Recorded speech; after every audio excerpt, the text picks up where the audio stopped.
getting a little anxious. Yeah, I see you're calling me while I wasn't even online. That's always a good sign.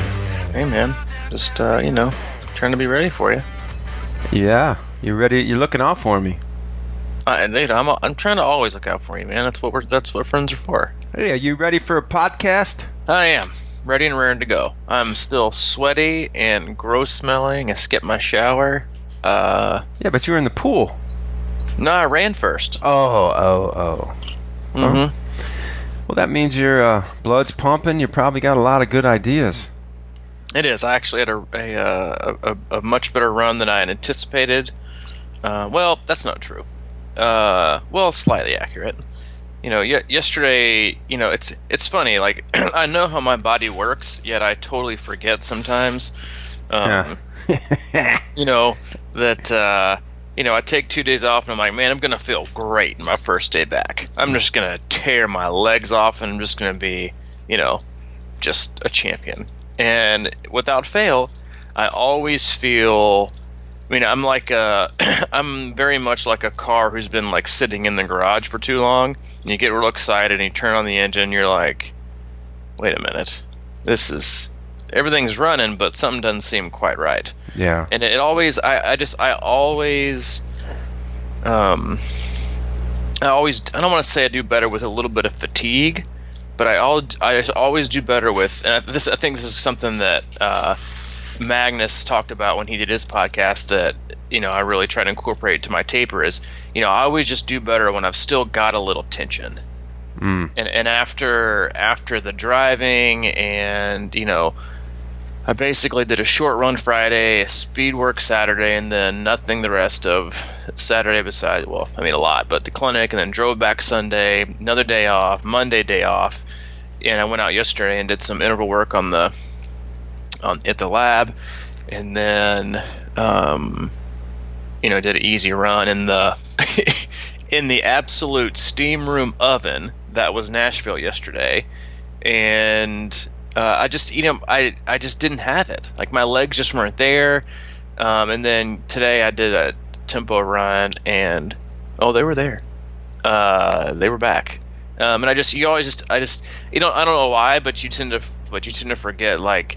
I know this. I know from my dad. I know from keeping track of like when my best workouts are. And if you follow like the performance management chart, and we talk about this a lot, and we talked about it on our podcast about cumulative fatigue.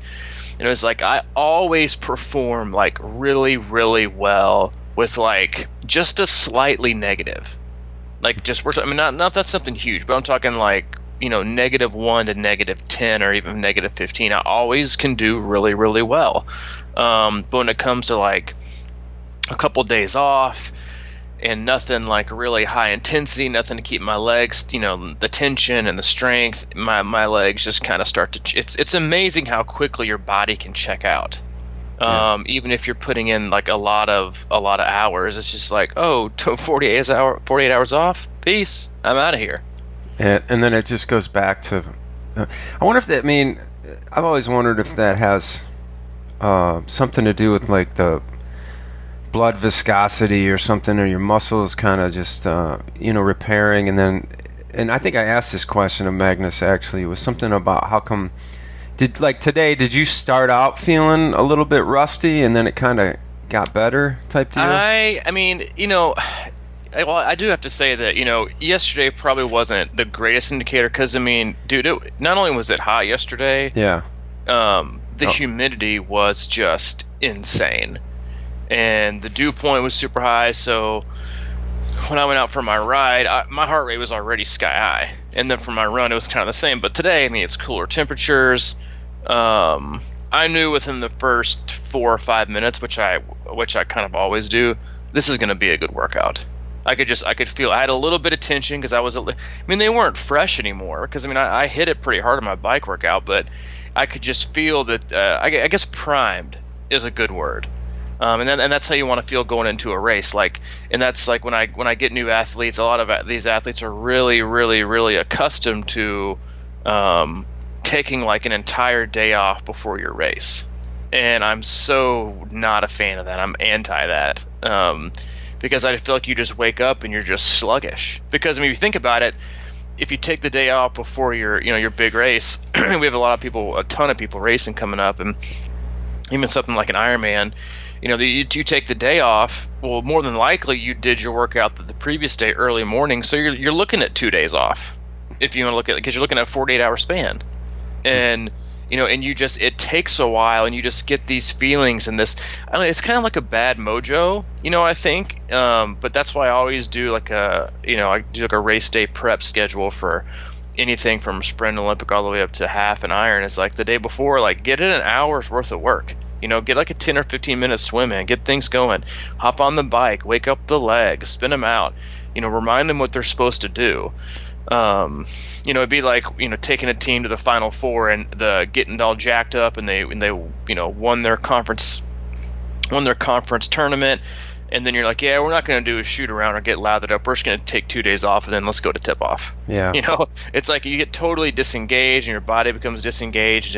But yeah, I mean, I felt it within the first 4 or 5 minutes. I was like, I didn't know, because I was scheduled for 30 minutes straight worth of tempo work, and I didn't know how that was going to go, because last week I had cut it a little bit short. But the previous week was that Olympic, which that's basically a tempo effort at 50 minutes. But I went for 30, and I felt good. I felt controlled. But yeah, I knew within the first 4 or 5 minutes that it was going to be at least a solid and purposeful workout, not like not that I needed to wake my legs up again. What I think's hilarious is that most people, like back when maybe I was out of shape or I wasn't doing triathlon or whatever, and what you just said there about, get up the day before and do an early, hour workout or easy hour workout or something, just kind of wake the body up.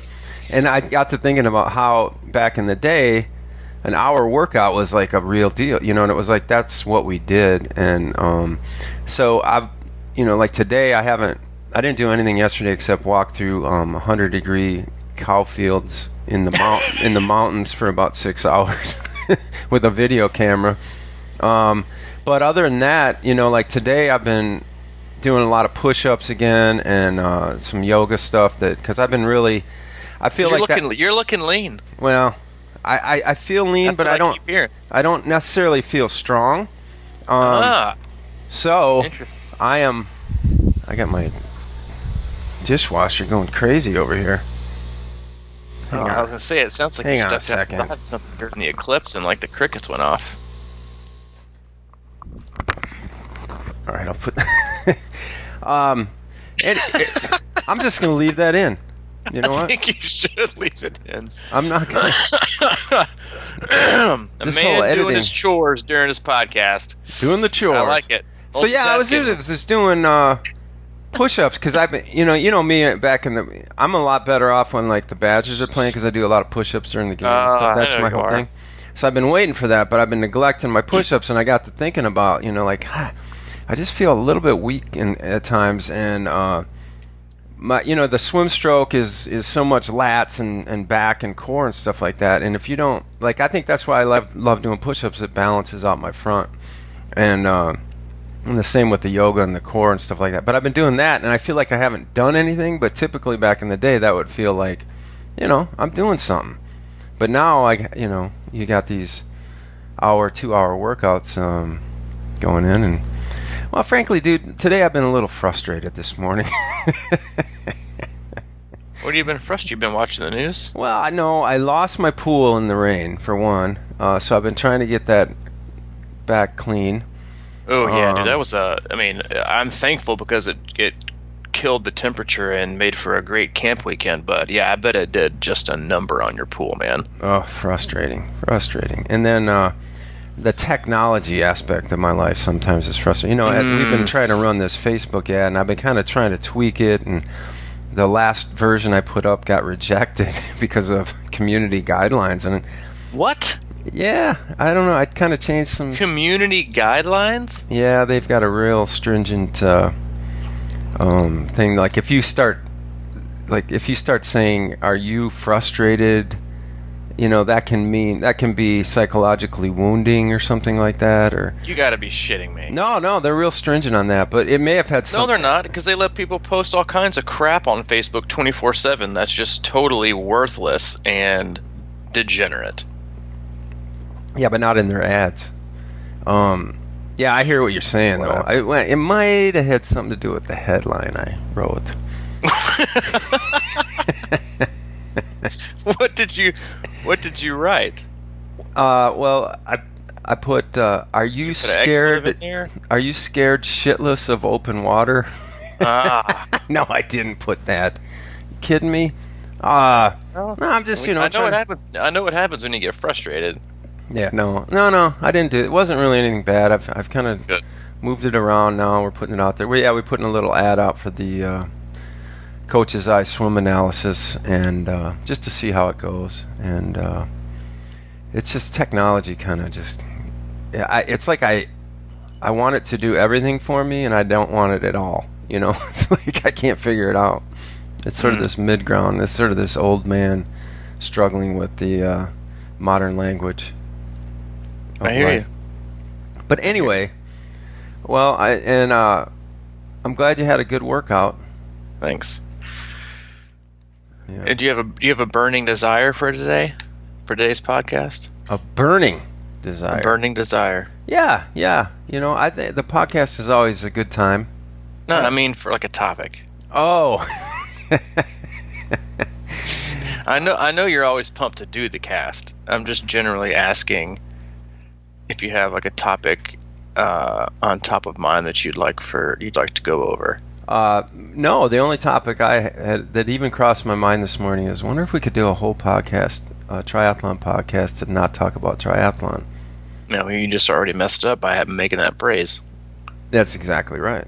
Yeah, so we can't. Well, I'm sure we can at some point, but we don't. So I thought that based on a couple of text messages and emails I've gotten from some current athletes, new and old, I thought we could discuss how to deal with what I would call the Q4, which is the triathlon transition. And that is, a lot of people have actually finished racing for the year, or are looking at really being done here in the next 4 to 6 weeks. Right. They've got, they generally say, the main season usually ends, after whatever they say, when Kona's over, which is the same weekend at Louisville. After that, you've only got 2 other North American Ironman, Florida, which is, whatever, and then Arizona, which is real popular. And so you have a lot of people, and I have a lot of athletes who are in this like transition phase where they've either already signed up for a big race next year, or they have a marathon in the winter, or they have nothing. Mm-hmm. Which that can be a very, very uncomfortable place for people to be.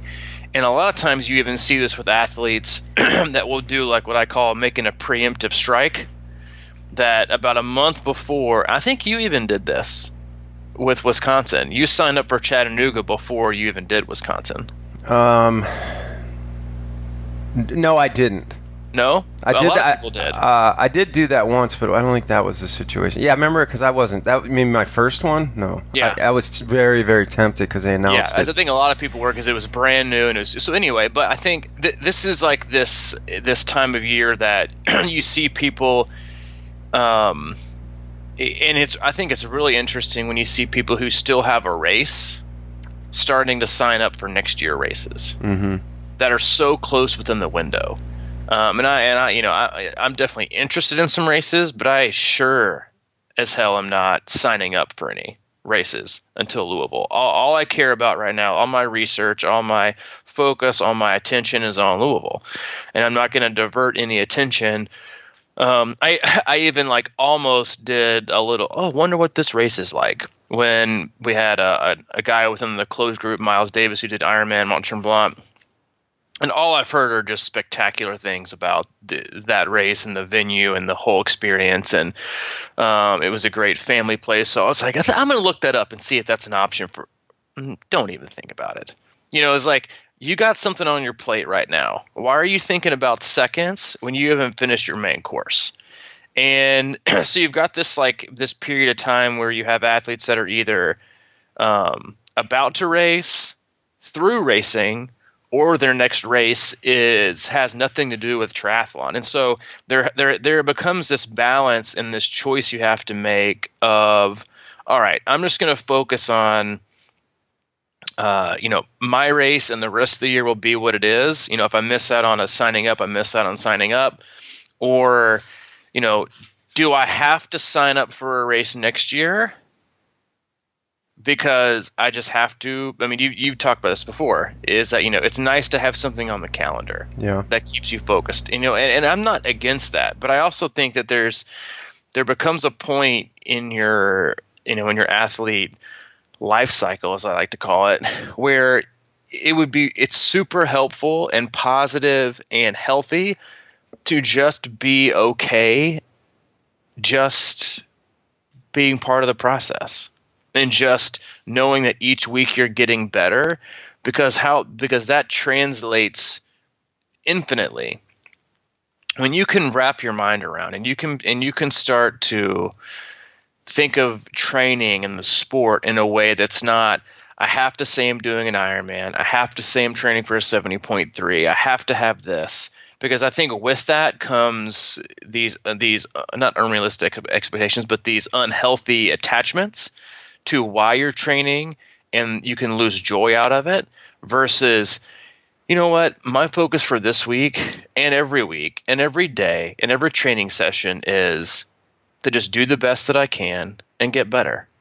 And if you can do that, and you can find yourself within that relationship, it's I think you're going to be in a good place year round. It's kind of like it's a lot like leaving after your first year of college and going back home. You're like, you're kind of in this like limbo state. Like, do I, should I go back out and keep partying? Should I get back in shape? Should I take summer classes? I need something, because, man, when I don't want to go back, or I do want to go back, or should I change my, my major? And, you see a lot of people transition from all kinds of things, like switching majors, gaining weight, losing weight, relationships, fraternities. Like, you make all these huge decisions based on like a 2 to 3 month window. Yeah. And that's what this time of year is. It's your freshman summer. It's the triathlete's freshman summer. Yeah, it always is. And you know what? I do agree with that. I wonder though if sometimes if you sign up for a race out in the future with the intention that you feel like what you're doing is something you're enjoying and you have a handle on, and it becomes sort of more of a commitment to the lifestyle, then I think it's probably all right. You know what I mean? Like but if you're doing it to put it out there just because of what you said, it's like, yeah, I need to be saying that I'm training for something or whatever. But if you like it, I mean, like right now, if I was super comfortable, which I'm pretty close, I mean, I'm almost at a point where I feel like I could sign up for Chattanooga 70.3 and join a lot of people down there, and just kind of with my, current methods of training and my mindset and how much I enjoy it. And I'm pretty sure and confident that, Louisville will be okay and I'll recover and go into it. And it's sort of like, it's just sort of more, for me, like that becomes a commitment to the sport sometimes. But yeah, like if you're just like already thinking past what you have in front of you just because it's another carrot out there, that's when I think you get in a bad mindset.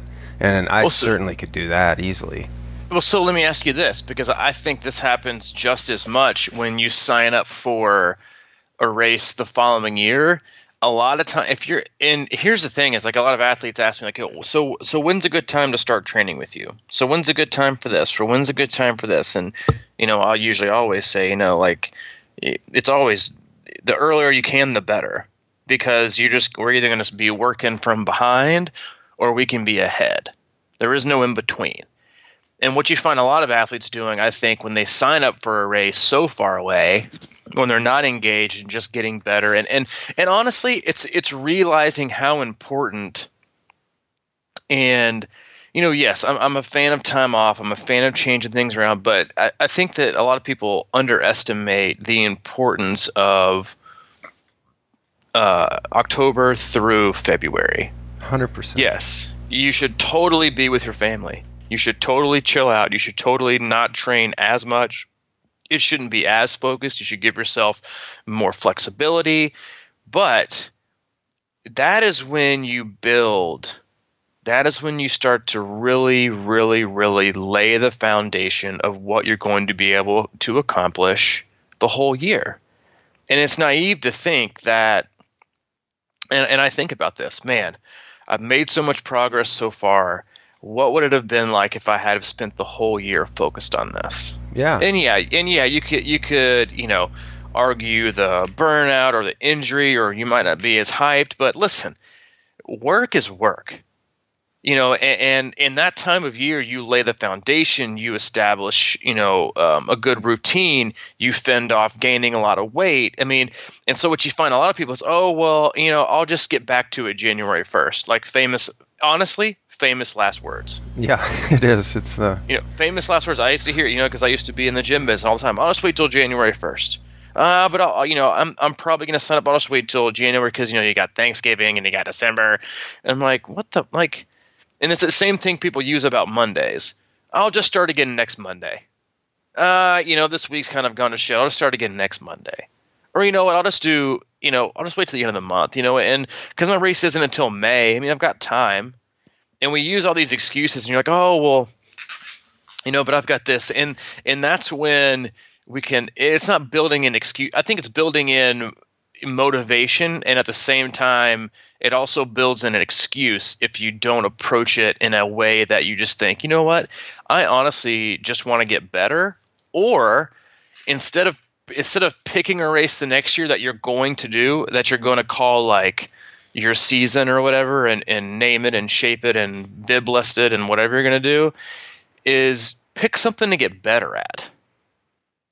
Focus on, off season, or whatever you want to quote it, running. Get better at running.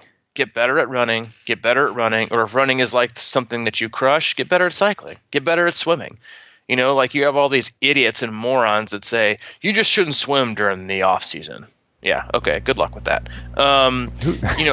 Take time to focus on your weaknesses and make them either a strength, or make them to where your strength isn't, relegated to a come from behind, and that's a lot of people. Oh, I've always got the run.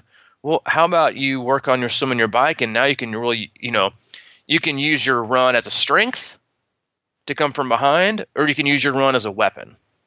And there's two different things. And so there's just a million different ways of looking at the next year. And I think a lot of it, really boils down to is, what do you really want to focus on?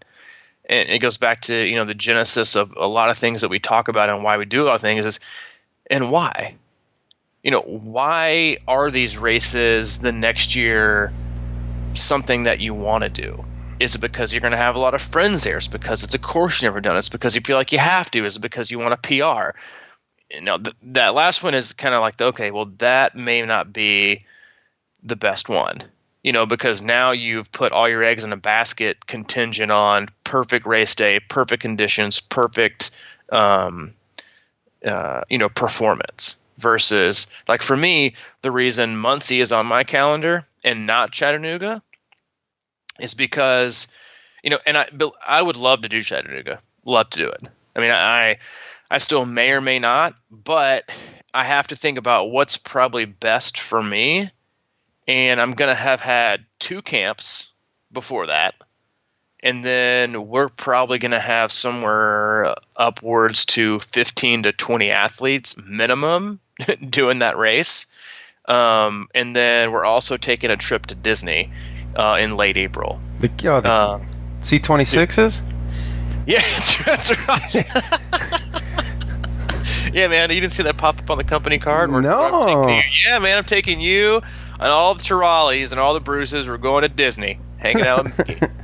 The big announcement. Big announcement. Yeah, join us down there for the C26 Fest at Disney last week of April. No, but in all seriousness, so I know that I'm not going to, I don't want to, it'll be Hayden's first trip to Disney and our first real big thing, and so I literally don't want to do anything that week. I just want to hang out, and so I don't want to have anything hanging over my head or feeling guilty one way or the other. So I'm probably not going to do it. And with so many athletes racing, I would like to be there in a support role only, and not also focused on me.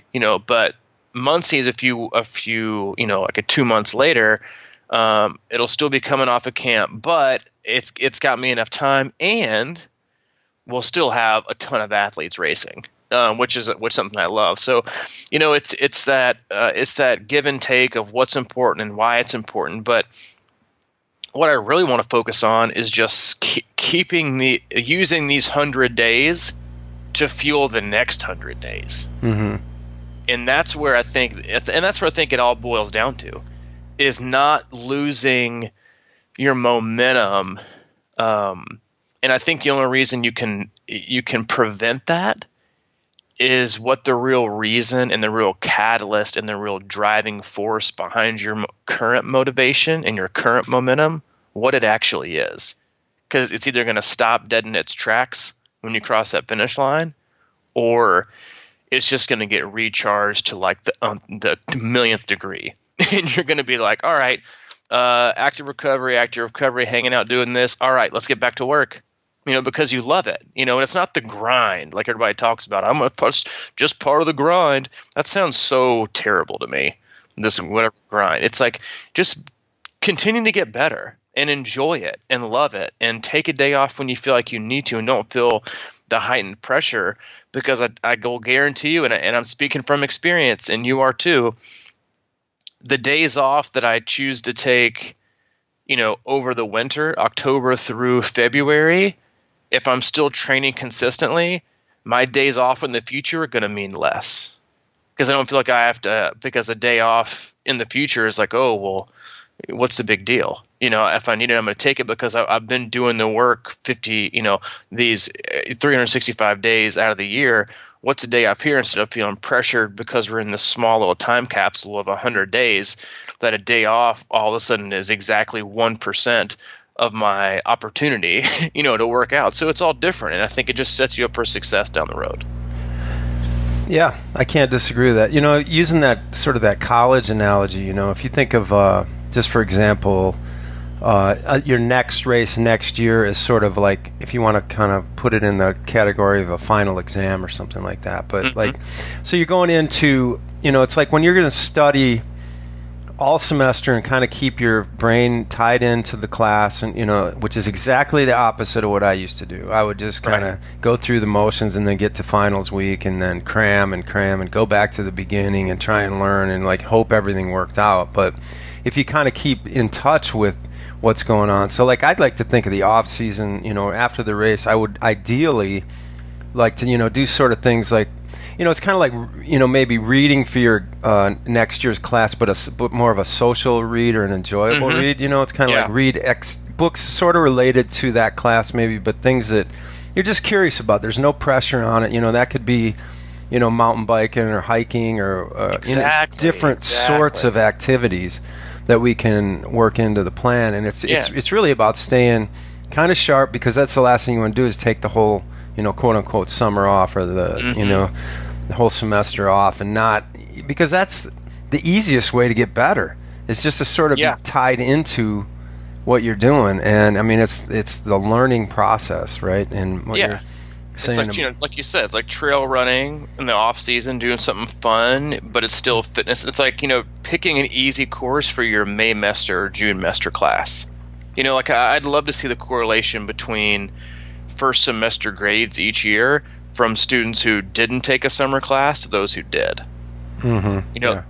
Those who took like May through August totally off and didn't do anything, or didn't have a job and didn't know online or know nothing, and then come back. Or the ones who either took one class every month, or just took one. And even if it's an easy one, it keeps you in the routine, it keeps you engaged, it keeps everything fluid. Versus now it no longer becomes starting back over again. Yeah, which is the hardest part. It is. Well, here's a good analogy, because I can openly say this. There was a couple times in the spring of my college years when I actually flunked a class. I mean, I was on the baseball team, and we'd get into these things, man, where we practice from Our deal was practicing. We were way up north, so our indoor practices in the spring were from 10 until midnight, and which is probably may have catered to my. I was really good at that hour, by the way. No, but, you know what? Or maybe that's why you are the way you are. Yeah, I mean that may have something to do with it. We just couldn't get the field house until that was our reserve time, so we'd practice till midnight, and the team would be like, "Let's go party." Exactly. We'd go out, and then anyway, so that kind of behavior, and then all our games would get snowed out, so we'd play like our whole season in 2.5 weeks, and I'd miss school for 2.5 weeks and whatever, and I would end up maybe flunking a class, so I would end up taking it in summer school. Mm-hmm.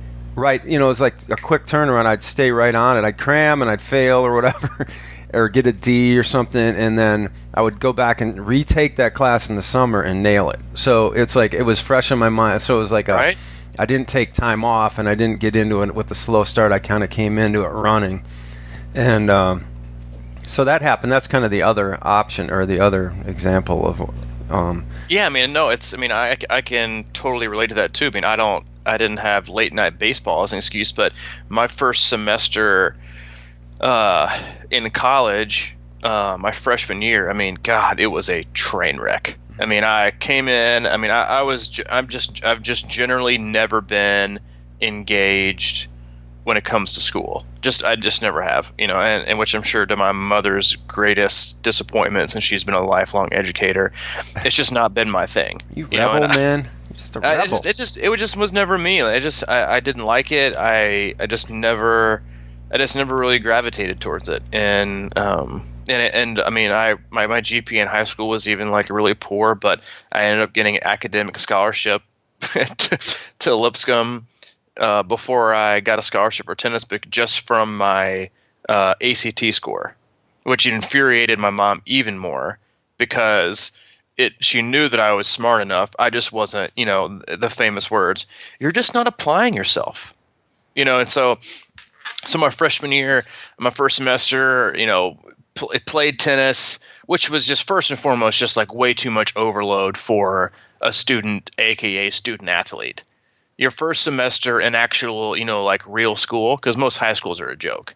Now you have to really like show up to class, and you have to balance like new friends and a new living environment and sports. Okay, yeah, good luck with that. Oh, and so I just totally tanked. Like tanked so bad that I was on academic probation for the next semester, and ended up taking like 18 hours worth the next semester.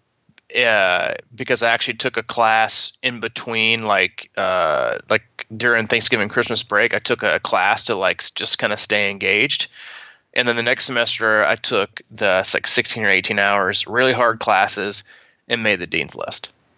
So it was like, it took me a while to get in it, but once I got in it, and then I took more classes the next summer, because for me, it's always about staying engaged and staying in a routine. And never going like full on 30 hours and never going 10 hours. It's like it's like we talk about all the time. It's that slow burn. And if you can slow burn for a long time, then it's better than, huge flame burnout. Huge flame burnout. Huge flame burnout. And that's what this time of year is. It's the quicker you get back, and I don't mean like getting back after a race. I mean like the quicker you find yourself wanting to continue this active lifestyle and continue to cultivate this new relationship you have with the sport, or just continue on the one you've had, you're just setting yourself up for an unbelievable next year, because your best race next year that you're going to have will be built between now and February, without question. Yeah, without question. So the light went off for you in the study example. Yeah, I mean, I still ended up dropping out, but it was whatever. Well, that's what right, and that can happen obviously too, and people drop out of triathlon and everything. Like, I guess that's the whole thing. Is like we can sit here and talk about that, and it's like how do people figure out how to flip that switch, or recognize. I mean, something's just got to click, I guess. I talked about it after my last year's. It was sort of a minor example. After I did a half last year, Jesus. Is that your home phone? Yeah. Well, no, You got one of those like rotary dialers on the side of the wall. That's a perfect example. It was me picking the ringtone that went old school, and now I just hate it. And I forgot to switch. But I don't like any sounds that come out of iPhones. I don't know what it is. But back to the last year, I've cited this example many times when I did my half before Wisconsin, kind of late in the season.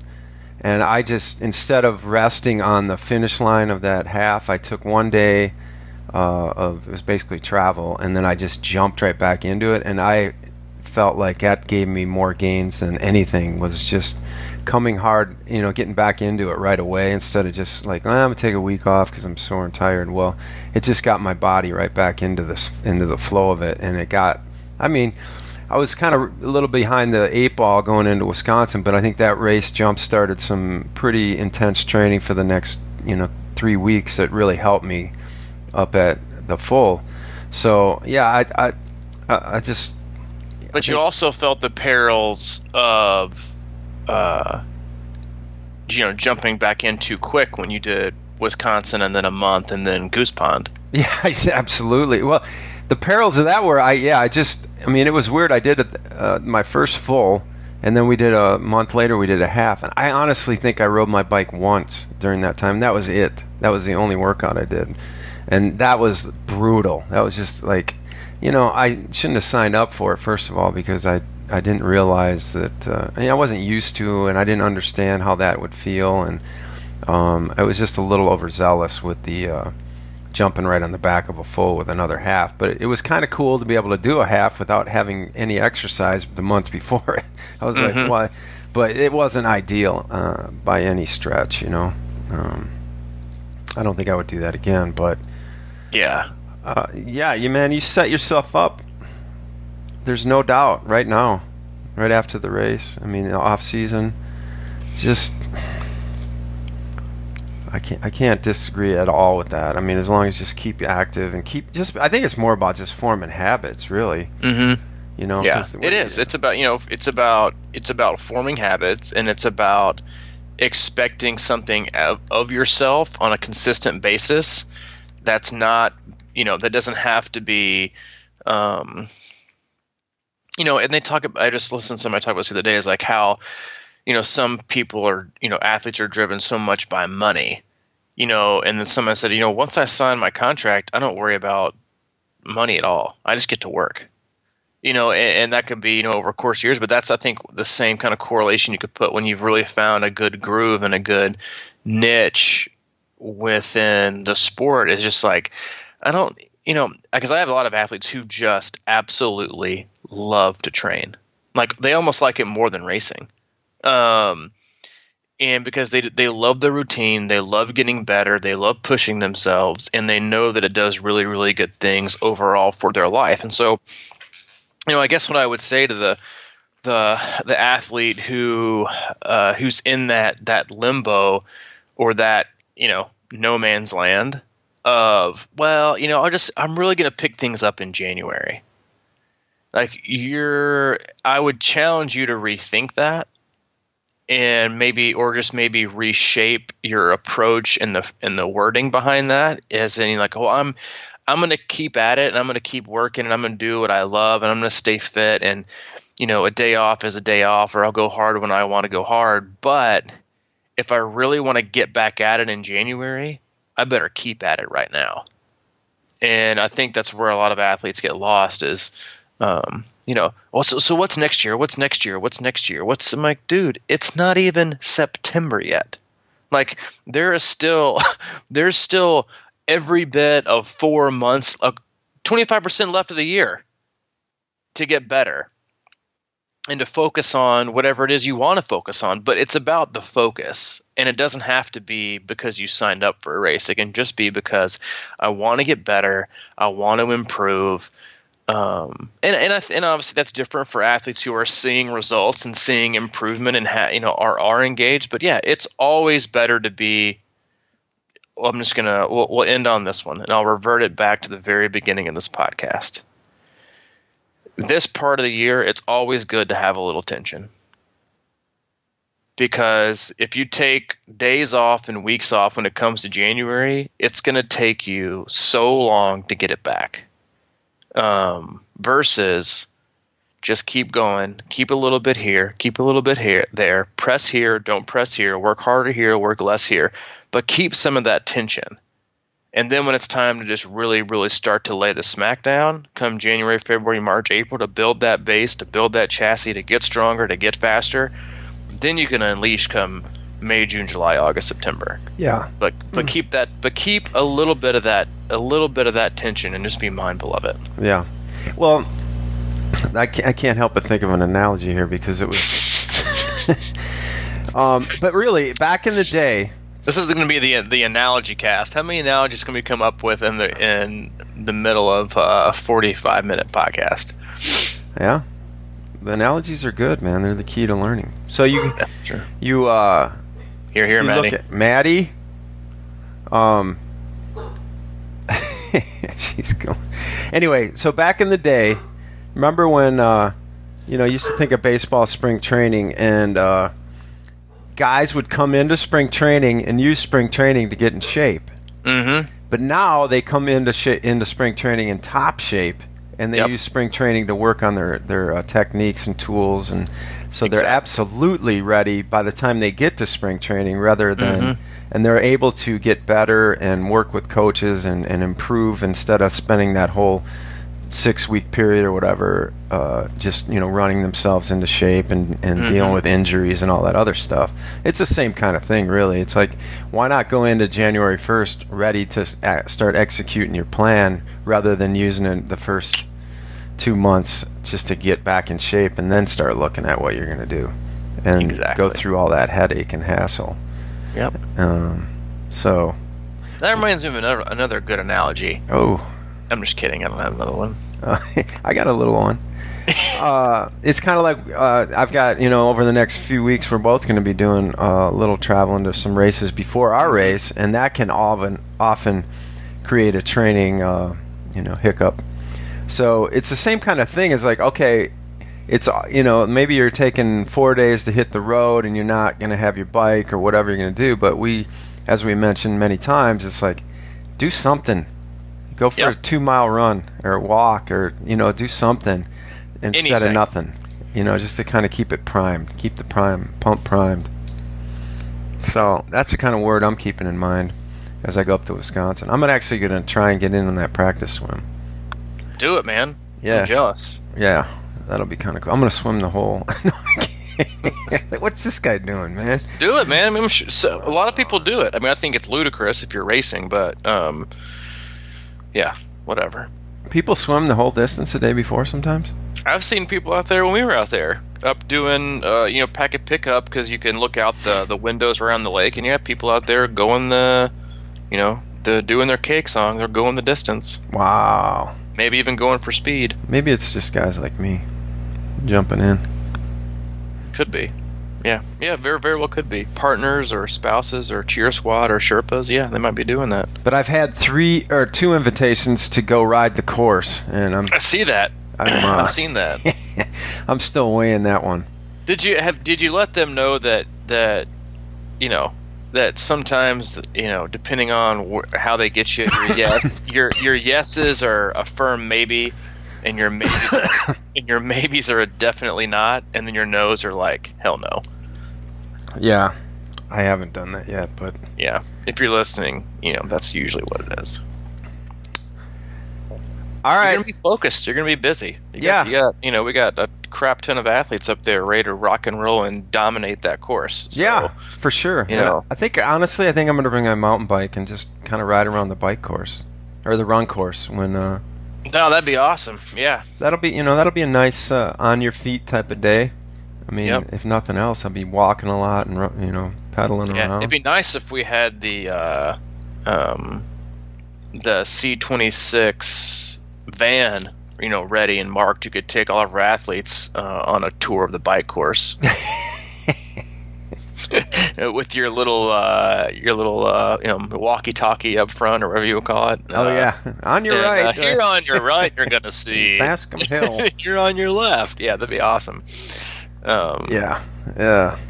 Anyway, well, the van. No, patient. Slow burn. Burn, man. Slow burn. Yeah. So if you're, we've got all our information now up on the new website, crushingiron.com. We've got everything you want to find out about us practically on there. Yeah, come check us out. We are still adding athletes to our 2017, 2018 squad. I just added quite a few more here these last 2 weeks from all over, East Coast to West Coast, New York to California, even Canada and the UK. So, yeah, if you're interested in being a part of it, or at least getting some additional information on that, or our swim camps, or our triathlon camps, let us know.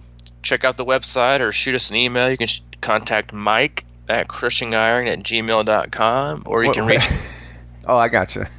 What?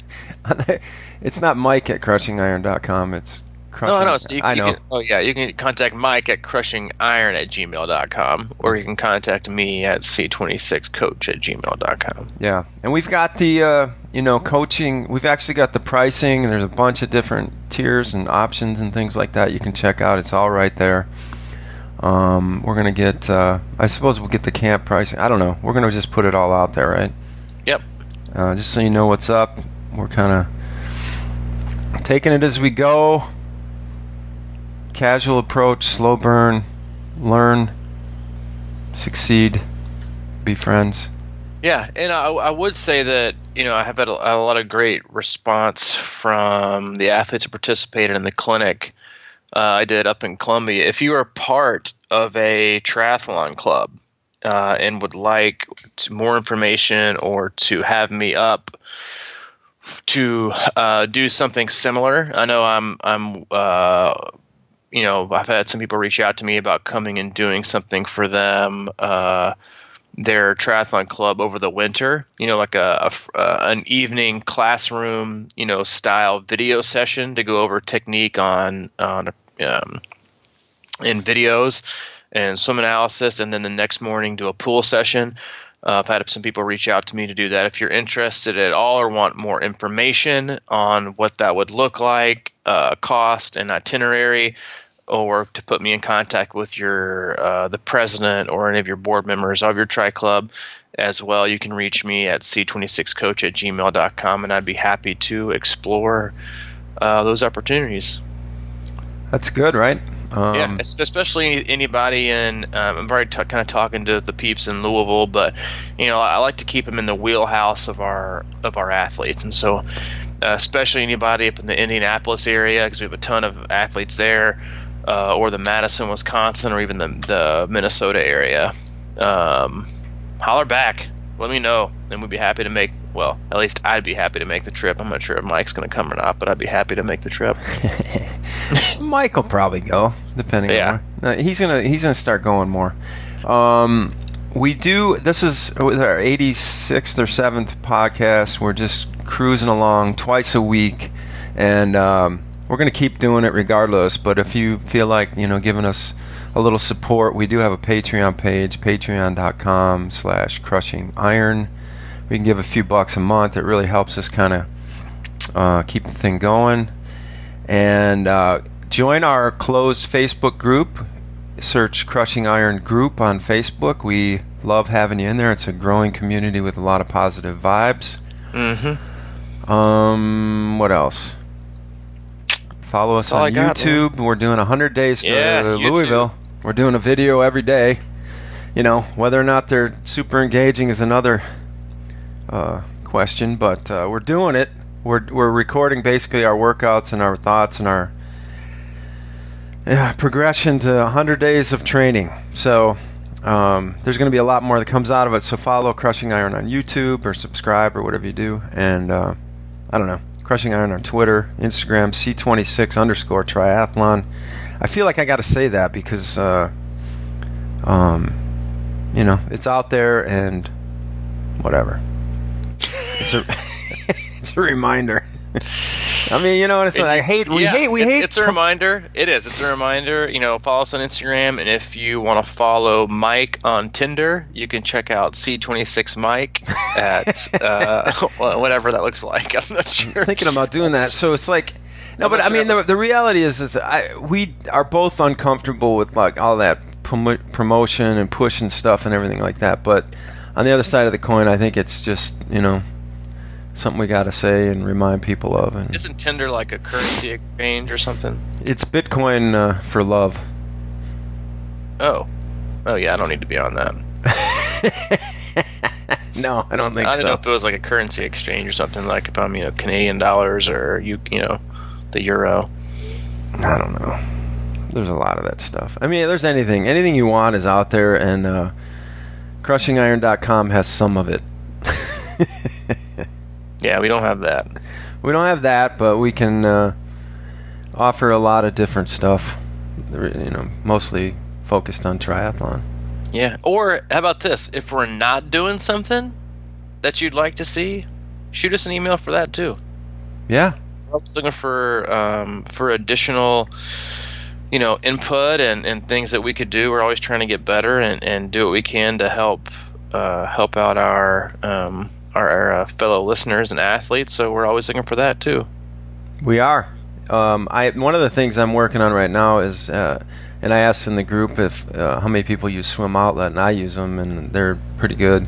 So at some point, you'll be able to, if you'd like, go through, if you just link through the Crushing Iron page, which I don't have it set up yet, but keep looking for it.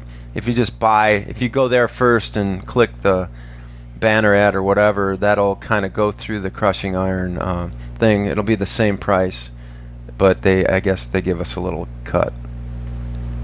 It's kind of like an Amazon affiliate program, but you can just buy through Swim Outlet, and they have figured out ways to give a percentage of that to our podcast. Yeah. Support through something you already like. Two things you already like. Yeah. The Swim Outlet and the Crushing Iron podcast. Oh, and last but not least, before we'll discontinue this dragging out of the end of our podcast, I would really like to say a wholehearted thank you to everyone who has taken the time to actually give us an iTunes review. I think we're up to like 52 or 53, and we've had a ton in August. And I know I don't want to say it's an inconvenience, but I know it takes time out of your day and you have to take a few steps. But I really, really honestly want to say thank you to everyone who has taken the time to do that. It's very, very, very helpful for this podcast to have those reviews up there. So a huge thank you. We take those to heart, and they mean a lot, and we really appreciate it. Yeah, we should start reading some of those. Okay. Yeah, we can read them. We can read them next time. I'll remember. Okay.